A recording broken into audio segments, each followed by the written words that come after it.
వాళ్ళ కాంగ్రెస్ పార్టీ నుంచి BRS party నుంచి సర్పంచ్ గెలిస్తే, ఉప సర్పంచ్ గెలిస్తే, వార్డు మెంబర్ గెలిస్తే ప్రజలు ఆలోచించాలి. వాళ్ళు ఎక్కడి నుంచి నిధులు తీసుకొస్తారు, ఏ నిధులు తీసుకొస్తారు, ఎట్లా అభివృద్ధి చేస్తారు. వాస్తవమా కాదా? ఇలా భారతీయ జనతా పార్టీ సర్పంచ్లు గెలిస్తే నిధులు నేను ఇస్తా, ఆ గ్రామానికి నిధులు నేను ఇస్తా, నిధులు నేను తీసుకొస్తా. అరే పైసలు చెప్పకుండా సిఎస్ఆర్ నిధులు నేను పట్టుకొస్తా. ఇప్పటి వరకు ఇచ్చినాము, భవిష్యత్తులో ఇచ్చేది మనమే. కాంగ్రెస్ పార్టీకి ఓటేస్తే నిధులు రావు.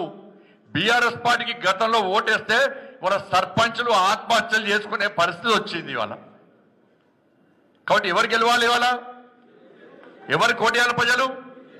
ఈ విషయాన్ని గ్రామ స్థాయిలో ఇలా పోలింగ్ బూత్ అధ్యక్షులు ప్రతి పోలింగ్ బూత్ స్థాయిలో వాస్తవ విషయాన్ని చెప్పాల్సిన బాధ్యత మీ మీద ఉంది. అందుకే ఈరోజు ఈ పోలింగ్ బూత్ అధ్యక్షుల యొక్క సమావేశాన్ని నిర్వహిస్తున్నాం. మనం గ్రామ స్థాయిలో పోలింగ్ బూత్ తీసుకోవడానికి నిధులు మనం తప్ప ఎవరు. ఎమ్మెల్యేకి పైసలు లేవు, ఎమ్మెల్యేకి పైసలు లేవు, కేవలం ఎంపీకి మాత్రమే ఉంటాయి ఎంపీ ఫండ్స్. నిధులు కూడా రాష్ట్ర ప్రభుత్వం 2 సంవత్సరాలు ఒక్క పైసా ఇవ్వకుండా మళ్ళీ ఇస్తారా? ఒక్క పైసా అయ్యేది. ఇక రాష్ట్ర ముఖ్యమంత్రి తలకాయ నరికినా ఒక్క పైసా లేదంటాడు. ఇక మీకు ఎక్కడ పైసలు ఇస్తాడు? ఇక రాష్ట్ర ముఖ్యమంత్రి చేతుల దర్శనం పైసలు ఇవ్వమంటున్నాడు. ఎక్కడ చేస్తే పైసలు? ఈ విషయాలను స్పష్టం చేయాల్సిన బాధ్యత ఉన్నది.